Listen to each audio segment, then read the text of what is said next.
Hey everybody, welcome back to the channel. You know, some habits are really hard to break. And that's okay if it's a good habit, maybe a healthy habit like having oatmeal and blueberries for breakfast.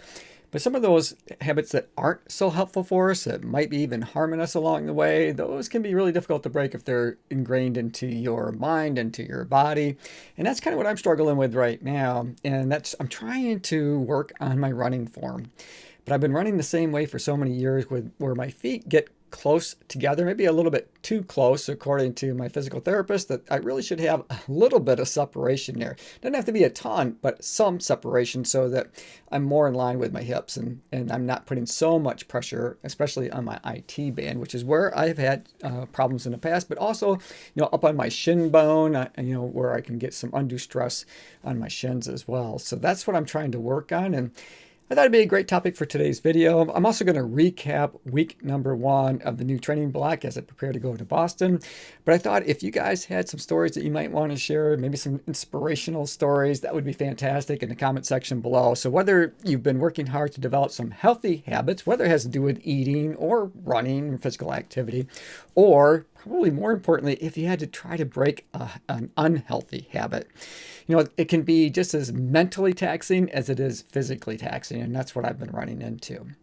Okay, so what I'm going to do is I'm just going to break down this week's worth of workouts and talk about those just a little bit. Now, if you've been following along in the channel, I've been touching on each one of the different workouts on the days that I've completed them, or at least on the video that was released as close to that date as possible, and typically just at the end of the run. But on today's video, what I plan to do each week is to summarize what happened during that week and talk about it just a little bit with you guys, where I think I need some room for improvement and where I think things are going well.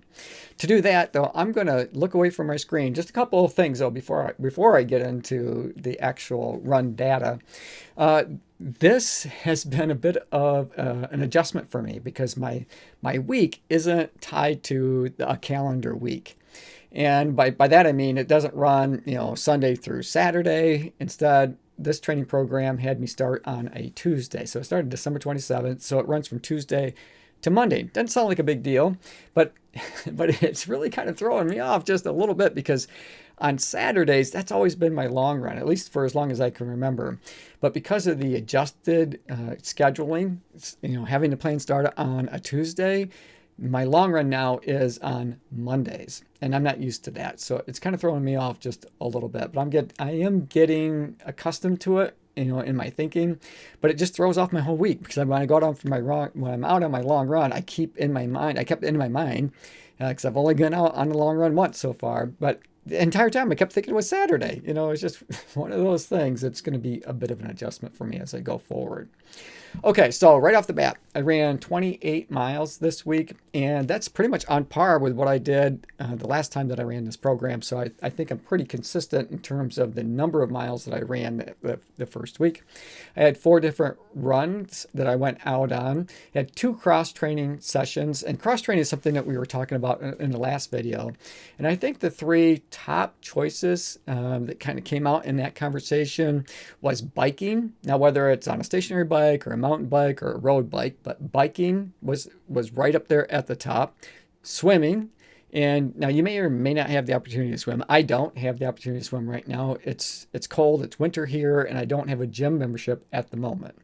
So swimming is kind of out for me, but biking, swimming, and then rowing. And rowing isn't one that I had thought much about, but I'm starting to think about it now. So whether I pick up a rowing machine or try to pick one up for myself or renew my gym membership so I have access to these other 2 things, that's something that I'm really considering at this point because I do want to do something more than just riding my bike. There's nothing wrong with riding my bike. It's fine, but it'd be nice to be able to change it up a little bit, get some variety, keep that excitement going throughout the training block because I've got 15 more weeks to go before Boston comes along. So okay, so as I said, 28 miles this week, 4 different run sessions. So let's take a look at each one of those running workouts. Oh, the cross-training sessions was the first day, which was Tuesday, and then on Friday. So those are the 2 cross-training. The first one was 40 minutes.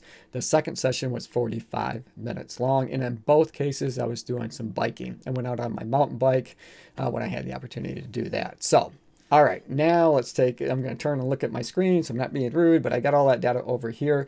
And I just logged on to connect.garmin.com, and I went back through to, right now I'm in my activities level. So if you scroll all the way over to the side and go down to where it says activities, this is where you're going to find this information. And I clicked on running specifically. So I did do a little bit of strength training. And as you might recall, I've incorporated some new mobility exercises as well. And I did those all week. And you'll find those on Strava under yoga. Anytime that you see yoga, that's really my mobility stuff. All right. So the first run for the week was on December 28th. And I'm going to hit this button over here.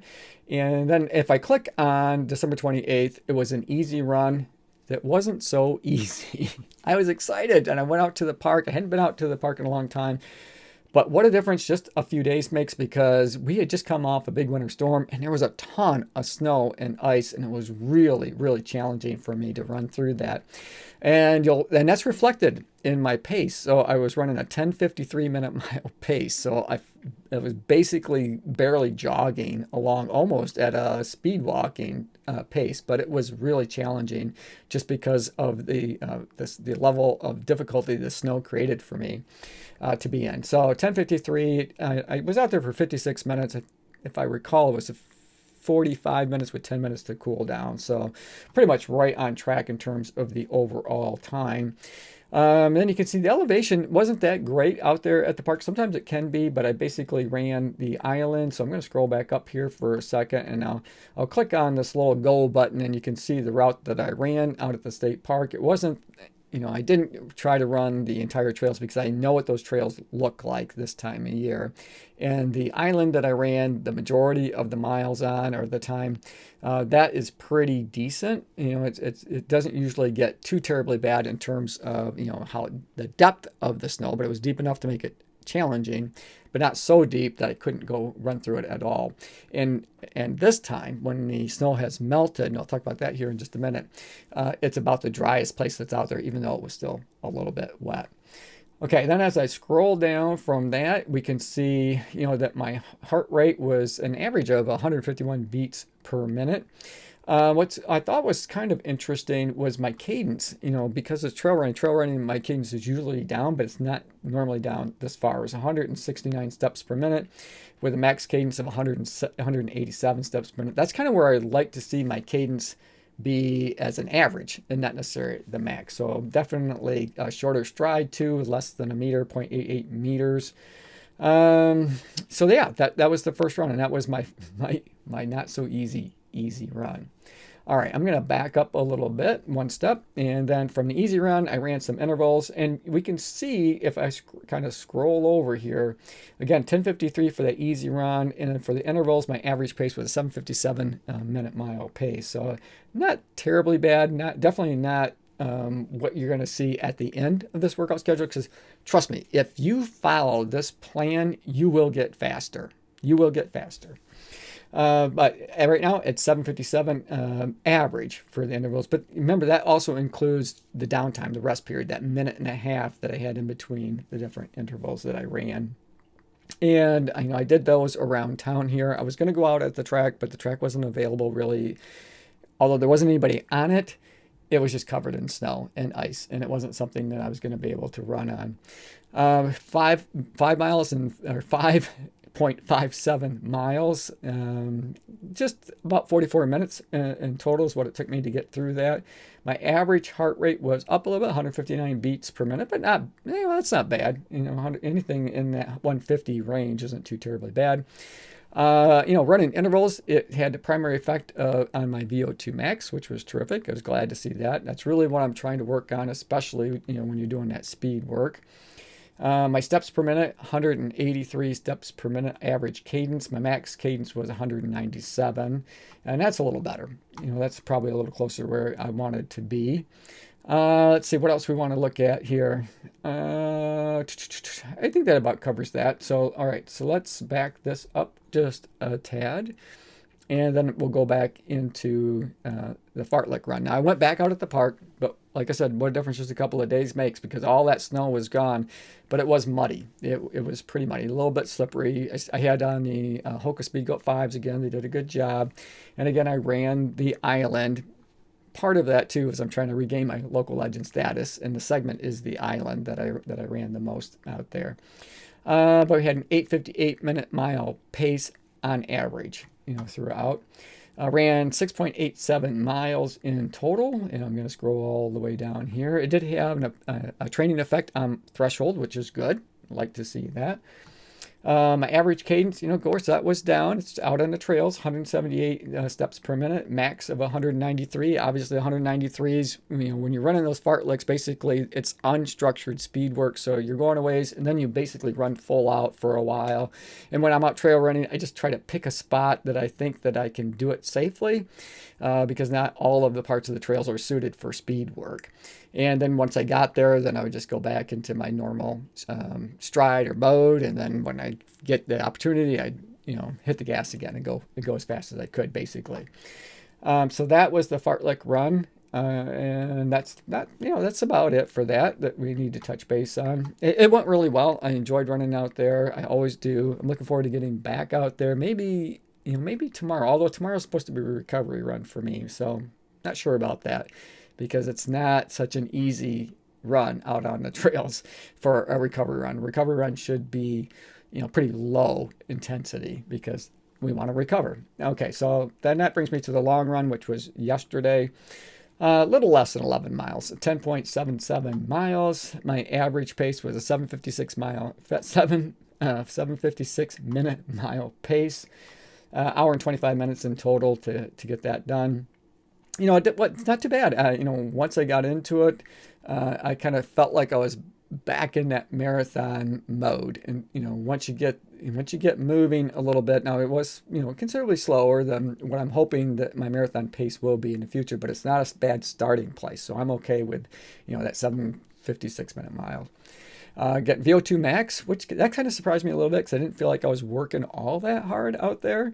My average steps per minute was 182. The max was 191. My stride length was a little bit longer. Of course, I'm out on the pavement at 1.12 meters. Oh, and I used the Adios Pro 3. I know I had some, I wouldn't say negative things to say about, but I did have a negative experience in the upper the first couple times that I ran it, because it caused some bruising, some issues, some sore spots, hot spots, however you want to refer to it, on the top of my right foot. So much so that it made it uncomfortable to wear any shoe of any kind after having run in those for a while. So I was back in those, give them another shot. It had been maybe 10 days, 2 weeks, I don't know, something like that, since I had ran in those. And they did okay. I did notice towards the end of it that I was starting to get a little bit of that irritation in the same spot again. So I was glad to be out of them at the end of that long run. So I think it's something that I'm going to be able to work into if I want to give those a shot for the marathon distance, because, 11, a little less than 11 miles. I think I could probably go that marathon distance without too much trouble by the time April comes along. But we'll see. They also didn't feel like the fastest shoe that I own either. They didn't feel the original Alpha Fly Fast, which in my opinion right now for a marathon shoe, for the ones I've tried, that's probably the fastest shoe that I own that works for me anyway. Okay, so I'll scroll down here just a little bit. What's interesting though is it has right under VO2 max, and I noticed this on my screen on my smartphone too. It has this overreaching, so it shows that I'm probably need to do a little more work in other areas. Rather than just VO2 max and threshold and some of those things. So, Garmin is telling me that I might be overreaching just a little bit, but we'll see how that goes. We'll see if that changes to, something else here in the future. I'll let you know if that happens. And that's about it. That's about it for that. Okay, so that was the all of the different workouts that I completed this week. Again, 4 different runs, a little over 28 miles, pretty much on par with how I started this training session the last go around when I was getting ready for Detroit. So overall, I'm not unhappy with the start of the first week, and I feel pretty good. I don't have any shin splint pain. I haven't really had any issues with my IT band and that kind of thing on my left leg. So right now, so far so good. I'm going to keep up with the mobility stuff. I did do some strength training throughout the week as well. I don't remember exactly what day that was, And I'm going to be doing some strength training today when I get done with this video. All right, so that's it for today. I hope you guys enjoyed it. Oh, and let me know in the comment section below if you prefer this style or what I've been doing recently, because it is a bit different than what I've done in the past. And hopefully you guys appreciate it and enjoy it. And if so, I'll keep doing it. But if you prefer what I was doing before in the last training block, just let me know that too. And I'll see if I can't somehow marry those two things together, so that, you know, we can bring you not just the information that you want, but also bring it in an entertaining and informative way. So, all right. Hey, I hope you guys have a great day. As always, run tall, run strong, be kind to one another. Thanks for watching, and we'll see you next time right here on Run Tall with Dan.